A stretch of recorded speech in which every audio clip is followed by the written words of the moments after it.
Bonjour à tous et bienvenue dans cette vidéo où nous plongeons au cœur d'une interrogation spirituelle courante. Bâiller durant la prière constitue-t-il un péché? Beaucoup d'entre vous ont probablement connu ce réflexe inattendu pendant la salate, vous laissant perplexe sur sa signification. Est-ce une marque de négligence envers Allah, une ruse de Satan, ou juste une fonction corporelle innocente? Nous allons examiner les sources islamiques authentiques, les interprétations des érudits, les découvertes scientifiques récentes et des comparaisons interreligieuses pour dévoiler une réalité nuancée souvent méconnue. Installez-vous bien, cette exploration détaillée pourrait renouveler votre pratique religieuse et apaiser vos doutes. D'abord, situons le cadre. Dans l'islam, la prière représente un fondement essentiel, un dialogue intime avec le divin. Elle requiert une attention absolue, une soumission sincère et une immersion totale. Le Coran souligne cette exigence dans la sourate Al-Ankabut, verset 45. La prière empêche les turpitudes et les actes blâmables. De même, dans Al-Mu'minun, versets 1 à 2, les croyants victorieux sont ceux humbles dans leur prière. Ces versets impliquent que les interruptions, même mineures, affaiblissent l'efficacité spirituelle. Aujourd'hui, avec les distractions modernes comme les notifications de smartphones ou le stress quotidien, le bâillement émerge comme une perturbation ancestrale mentionnée dès les premiers temps de l'islam. Les hadiths du prophète Mohammed, que la paix et les bénédictions soient sur lui, traitent explicitement de ce phénomène. Un hadith clé, rapporté par Bukhari et Muslim, déclare « Le bâillement émane de Satan. Si l'un de vous bâille, qu'il le contienne du mieux possible. » Cette affirmation lie le bâillement à une influence démoniaque visant à rompre la connexion divine.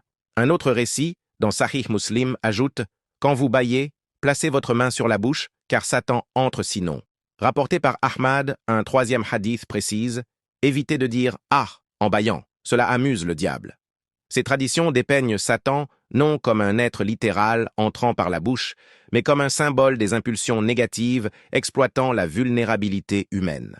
Les commentateurs notent que Satan souffle des doutes ou urine métaphoriquement dans l'oreille pour distraire, comme dans d'autres hadiths, sur les ablutions ou les rêves. Est-ce donc un péché?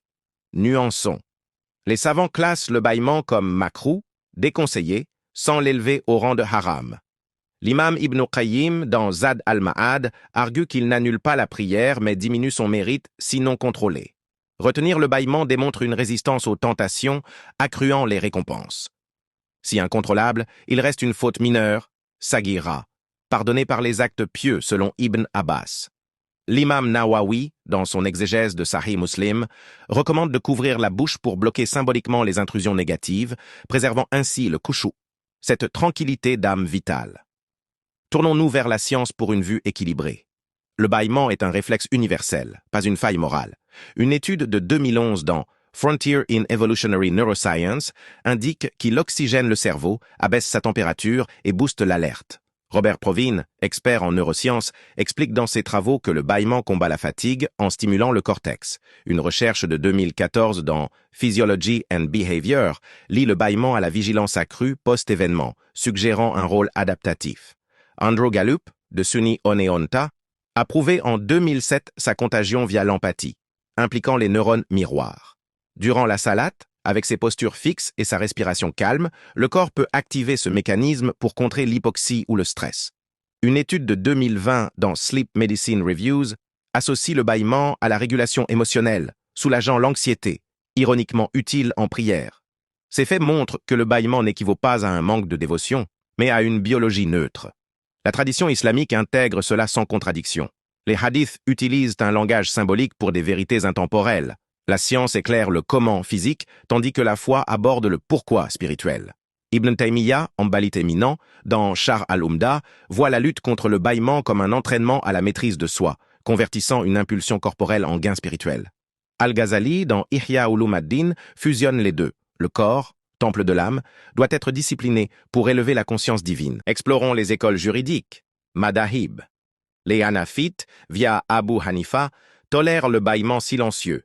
Dans Bidayat al-Mujtahid d'Ibn Rushd, il n'invalide la prière que s'il produit un son intentionnel. Les Malikites, dans Al-Mudawwana d'Ibn Sahnoun, le considèrent indicateur de négligence, comme manquer le repos. Ils préconisent la préparation physique.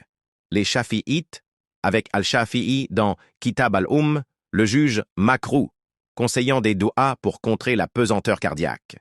Les Hanbalites, aligné sur Ahmad ibn Hanbal, l'interprète comme test de patience. Père Majmou al-Fatawa d'Ibn Taymiyyah.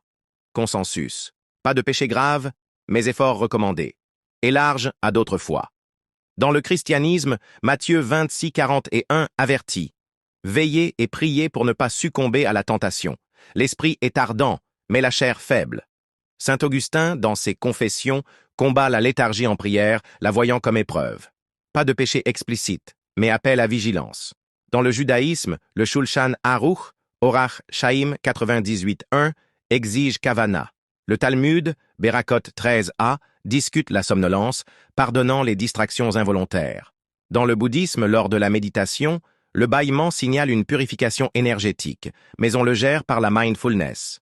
L'hindouisme, dans les Védas, le voit comme omen négatif, couvrant la bouche pour bloquer les pranas impurs. Ces vues universelles soulignent le bâillement comme défi spirituel commun. Une facette méconnue. Les soufis offrent une interprétation positive. Rumi, dans Matnawi, compare le bâillement à un cri d'amour vers Dieu, un relâchement ouvrant l'âme. Al-Hallaj le voit comme extase divine. Ibn Arabi, dans Fusus al-Hikam, y discerne une expansion spirituelle. Pourtant, les orthodoxes comme Ash'ari rejettent cela, privilégiant les hadiths littéraux. Pour prévenir le bâillement, 1. Dormez assez. Pratiquez la qaïloula prophétique. 2. Ventilez l'espace. L'oxygène frais diminue le réflexe, per étude. 3e, hydratez-vous. La déshydratation l'amplifie. 4e, méditez sur les versets. Ibn al-Jawzi conseille la réflexion profonde. 5. Pressez les lèvres si ça monte. 6. Récitez A'udhu billahi min ash-shaytan. 7e. Évitez les repas copieux pré-prière. Hadith sur la modération. Opt. Exercez la respiration consciente. 9. Priez collectivement. L'énergie groupe contre la contagion. 10. Analysez post-prière pour ajuster. Scénario. À la Jumu'ah, l'imam prolonge. Un bâillement surgit. Le retenir gagne du hasanat, comme endurer une démangeaison. Anecdote. Ali ibn Abi Talib réprimait les bâillements en se rappelant la grandeur divine. Le soufi Junaïd Baghdadi transformait un bâillement en dhikr prolongé. Omar se pinçait pour veiller. Fatwas contemporaines, Islam Qa, Ibn Baz. Ne rompe pas la salate, mais supprimez-le. Uthaymin, excusez si médical. Islam Web, sunna de retenir. Darul Ulum Deoband, focus sur intention. Psychologiquement, une étude de 2019 dans Émotion lie le bâillement à l'empathie accrue, potentiellement aidant la connexion spirituelle, mais modérée. Enfin, bâiller en prière n'est pas péché si involontaire. Retenir suit la sunna, testant la résilience. Cette vérité cachée unit corps et esprit pour une dévotion plus forte. Implémentez ces astuces pour une salate enrichie. Likez, commentez, abonnez-vous. Qu'Allah fortifie notre foi et écarte les obstacles. Assalamu alaikum wa rahmatullahi wa barakatuh.